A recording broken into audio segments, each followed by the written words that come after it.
Nosotros somos el barro, pero Él es el alfarero.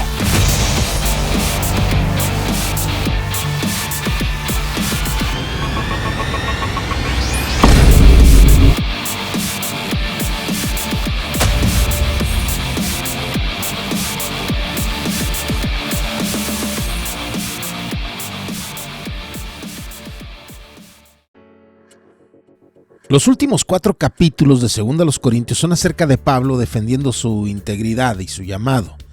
Pero al igual que en el video pasado, incluso durante su defensa, nos enseña detalles importantes de la vida en Cristo.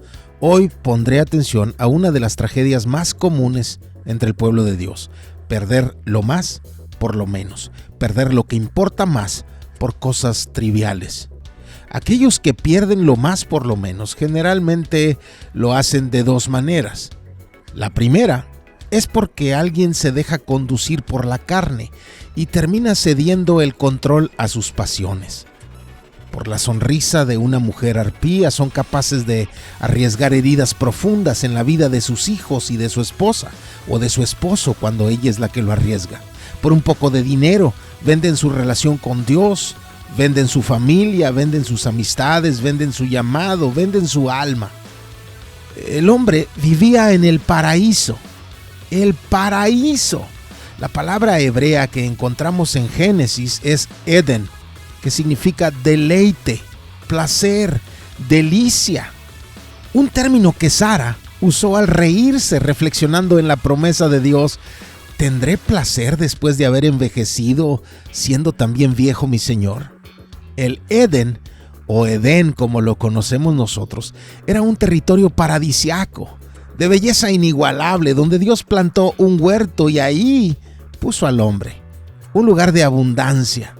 Ese huerto en medio del Edén era el hogar de Adán y Eva. Se conoce en hebreo como Gan Eden. Gan es huerto, o jardín, o bosque. Pero el término también está asociado con algo cercado, amurallado, protegido, exclusivo. Ahí vivía el hombre, en Gan Eden, un jardín, un huerto, un bosque amurallado, privado, protegido, exclusivo, lleno de paz, de armonía, de belleza inigualable y de abundancia. Un deleite. Pero Adán y Eva lo sacrificaron todo eso, a cambio de probar esa una fruta que estaba prohibida, porque no les bastó la abundancia de frutos que Dios había puesto para ellos. Lo tenían todo, pero no lo valoraron, porque sus ojos se fueron detrás de aquel fruto que la serpiente les sugirió comer. Luego les nacieron Caín y Abel, y Caín fue capaz de asesinar a su propio hermano menor, a quien debía cuidar, a quien debía asesorar, a quien debía defender. Pero es que codició la respuesta de Dios a la ofrenda de su hermano, porque Caín fue el primero en ofrendar, pero fue la ofrenda de Abel la que Dios vio con agrado. Pero nunca consideró que él había ofrendado mientras el pecado se anidaba en su corazón, y ese pecado que ensució su ofrenda fue el pecado que también le hizo lastimar a su familia, a pesar del consejo de Dios. Porque el Señor le había dicho: ¿por qué estás enojado? ¿Y por qué se ha demudado tu semblante? Si haces bien, no serás aceptado. Pero si no haces bien, el pecado yace a la puerta y te codicia, pero tú debes dominarlo. Caín, contrólalo, somételo. Pero Caín prefirió escuchar la voz del pecado a la voz de Dios. Y pese a que Dios le habló, y apenas Dios le habló, Caín dijo a su hermano: vayamos al campo, donde le quitó la vida. Caín prefirió abrazar su pecado a costa de su familia y perdió lo más por lo menos.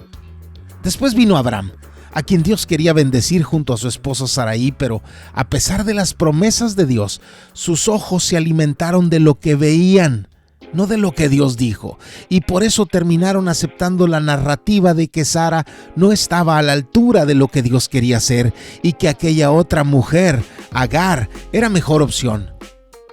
Sara la que había dejado todo por seguirlo, por acompañarlo, por enfrentar la vida junto a él, ya no era bien apreciada ni por ella misma. Y la bendición que Dios tenía para ellos como pareja, la arriesgaron buscando rutas alternas. Cuando nacieron Esaú y Jacob, los nietos de Abraham, Esaú tenía la bendición de Dios por ser el primogénito en una época y en una cultura en la que el hijo mayor recibía el doble de herencia que los demás hermanos y ocupaba el lugar de autoridad del padre una vez que éste hubiera fallecido. Pero eso a Esaú no le importaba mucho, no lo valoraba. Un día, cuando Jacob había preparado un potaje, un caldo, Esaú vino agotado del campo. Entonces Esaú dijo a Jacob: te ruego que me des de comer un poco de ese guisado rojo, pues estoy agotado. Por eso lo llamaron Edom, rojo. Véndeme primero tu primogenitura, le contestó Jacob. Mira, yo estoy a punto de morir, le dijo Esaú. ¿De qué me sirve pues la primogenitura? ¿Para qué quiero la bendición de Dios? Yo quiero algo que me llene el vientre, algo que satisfaga mi apetito. Me muero de hambre. No seas payaso, solo estás cansado y hambriento, pero eso no te pone en riesgo. Tu lengua y tu visión de las cosas sí. Júramelo primero, replicó Jacob. Y Esaú se lo juró y vendió su primogenitura a Jacob. Entonces Jacob dio a Esaú pan y guisado de lentejas. Y Esaú comió y bebió y se levantó y se fue. Así despreció Esaú la primogenitura. Ve qué palabras tan fuertes. Cambió la bendición de Dios por un plato de lentejas. Por eso la Biblia lo llama profano, por vender la bendición por una comida. Profano, un término que muchos entienden como sinónimo de blasfemo, pero no lo es. Profano simplemente significa común, ordinario. Cuando la Biblia nos llama a discernir entre lo sagrado y lo profano, es porque quiere que distingamos entre lo ordinario y lo santo, que significa lo selecto, lo separado. Lo santo se separa, se distingue. Lo profano es como todos los demás. Esaú era como cualquiera. Su reacción de sacrificar lo más por lo menos no fue la excepción, era la norma. El hombre ordinario, el hombre común, el hombre carnal sacrifica lo más por lo menos. Esa es naturaleza humana. El hombre ordinario traiciona, ofende, humilla, miente. El hombre ordinario puede lastimar a los más cercanos solo por quedar bien con gente que no da nada por él. Eso es de esperarse de alguien que es conducido según la carne. Por eso en el video anterior vimos a Pablo recordándonos que aunque andamos en la carne, no militamos según la carne. Andamos en sarki, pero no vivimos de acuerdo a sus impulsos. Somos llamados a detectar esos impulsos carnales y reconocer lo que hay detrás de ellos. Y somos llamados a desatenderlos. Que cuando la carne grite desesperada llamando nuestra atención, nosotros pongamos nuestra atención en Cristo. Porque la primera manera en que un creyente pierde lo más por lo menos es porque se deja conducir por la carne y termina cediendo el control a sus pasiones. Pero la segunda manera es más sutil. Esa segunda manera es porque nos atoramos en lo que alguna vez vivimos en nuestro caminar con Cristo. Puede ser algo de ahorita, pero eso se va a convertir también en experiencia vieja, en una historia pasada. Y ya no nos renovamos, ya no buscamos a Dios de manera constante, ya solo vivimos de recuerdos, juzgando todo desde aquella experiencia. Cuando el Espíritu de Dios se derramó en Jerusalén, los creyentes de ahí estaban gozosos, hasta que Dios comenzó a hacer algo en otro lugar, con otra gente, en otra cultura, con otro formato. Acá habían apóstoles y ancianos, en Antioquía habían profetas y maestros. Acá eran todos de la misma nacionalidad, allá eran de África, de Chipre, de Siria, de Asia, de Idumea.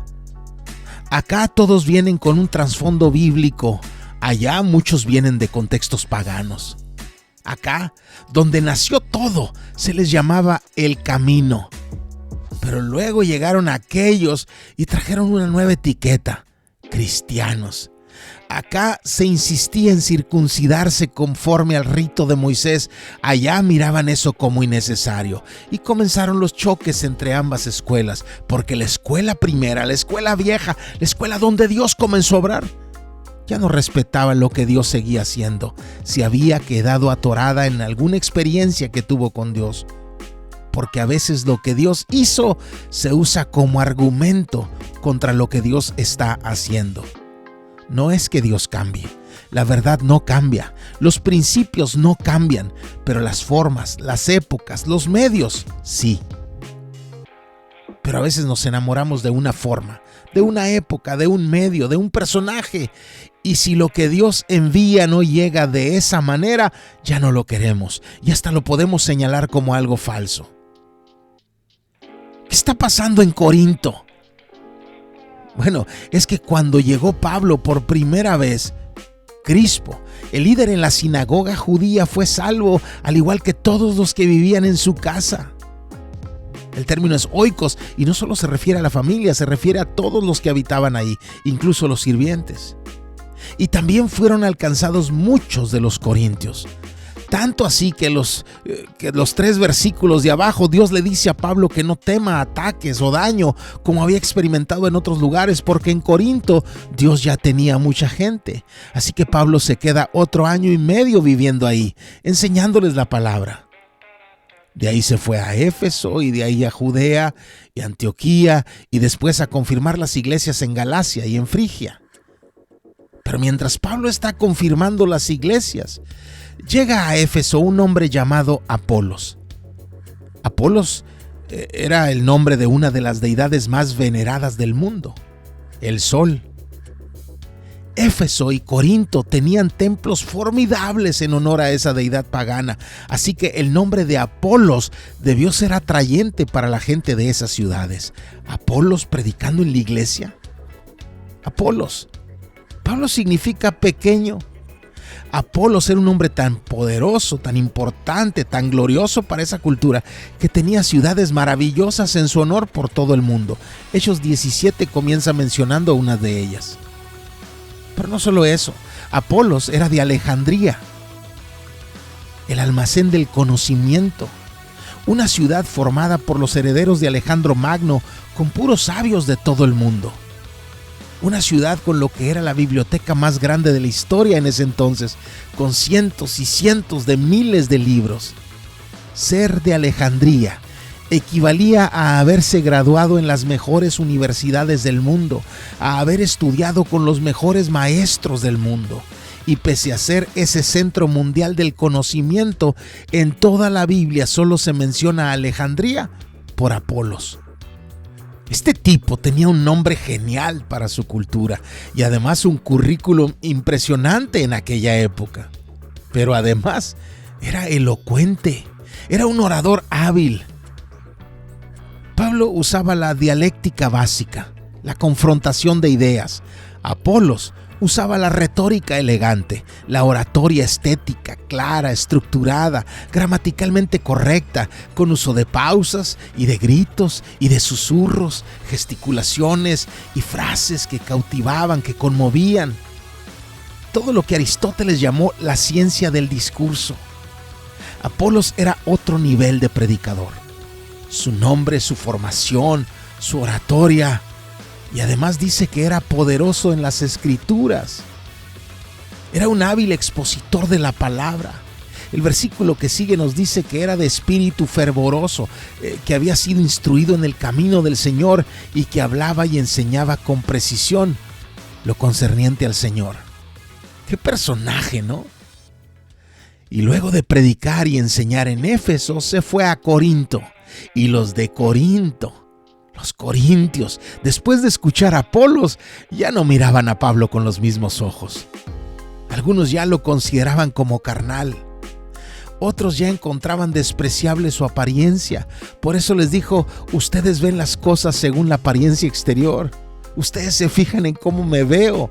Unos versículos más abajo les dice que ellos le acusan de una presencia física poco impresionante.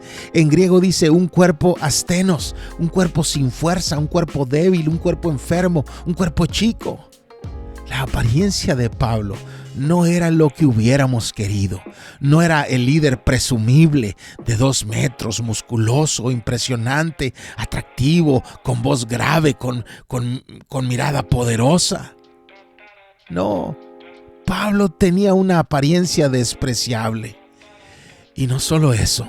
Además, su manera de hablar era, no era como la del gran hermano Apolos. Pablo lo admite un capítulo más adelante diciendo lo que esta versión traduce como ser torpe en el hablar, que en griego es idiotestologo, idiota al hablar, una palabra que en griego se usaba para referirse a un hombre tosco, sin pulir, sin habilidades, sin entrenamiento. Por eso Pedro escribió: consideren la paciencia de nuestro Señor como salvación, tal como les escribió también nuestro amado hermano Pablo, según la sabiduría que le fue dada. Pablo les escribió de esto mismo, dijo Pedro, a la altura de las posibilidades que Dios le dio. Pero Pedro también dijo que lo que escribió Pablo no era tan preciso como podía haberse dicho.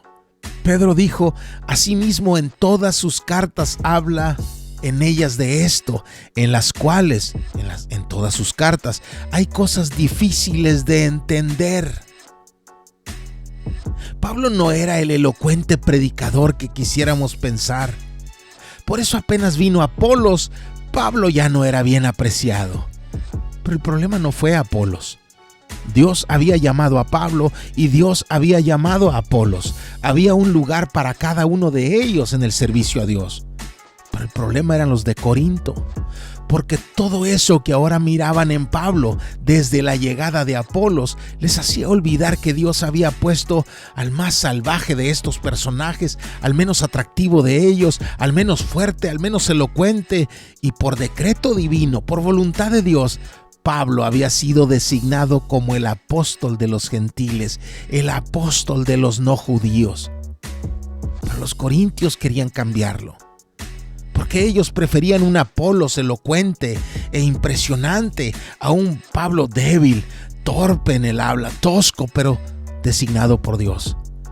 Y al ellos enamorarse de todo eso que Apolos representaba, dejaron de disfrutar lo que Dios quería hacer en la iglesia a través de Pablo. Ellos querían crecer a la forma de Apolos, a imagen de Apolos. Por eso Pablo les dice: yo no podría ser como algunos de ustedes que se ven a sí mismos y les gusta lo que son. Probablemente pensaba: son una copia de Apolos, hablan como él, caminan como él, quieren ser como él, pero ustedes no entienden a Dios como él. Su gloria está en el espejo. Su gloria está en su oratoria. Por eso más adelante les dice: si se glorían en algo, gloríense en Dios. Sé que soy sin tacto, aparentemente sin sentido. En griego es afrosune, pero quisiera que soportaran un poco mi afrosune.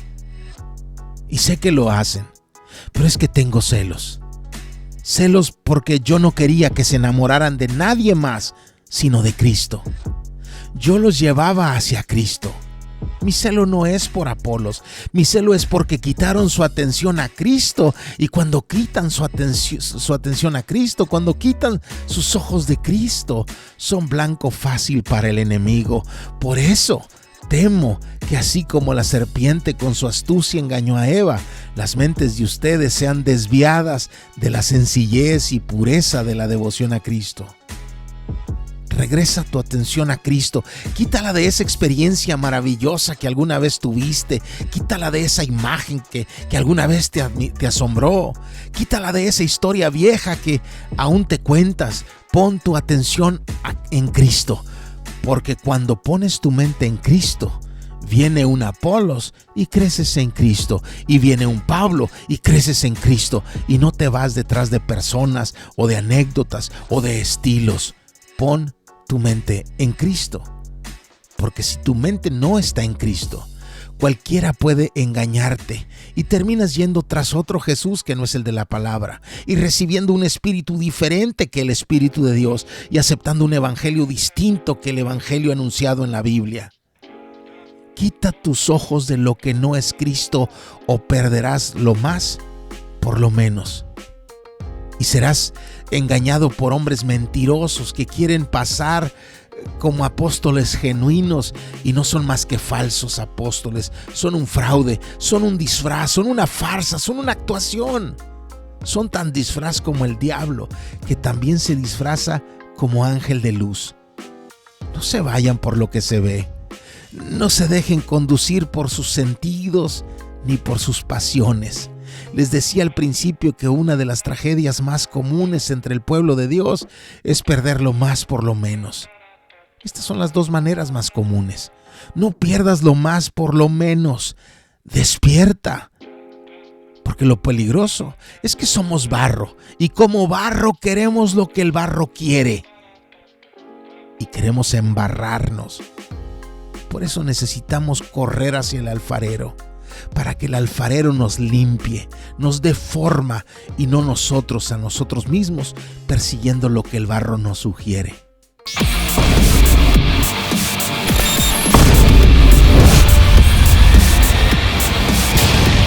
Nosotros somos el barro. Él es el alfarero.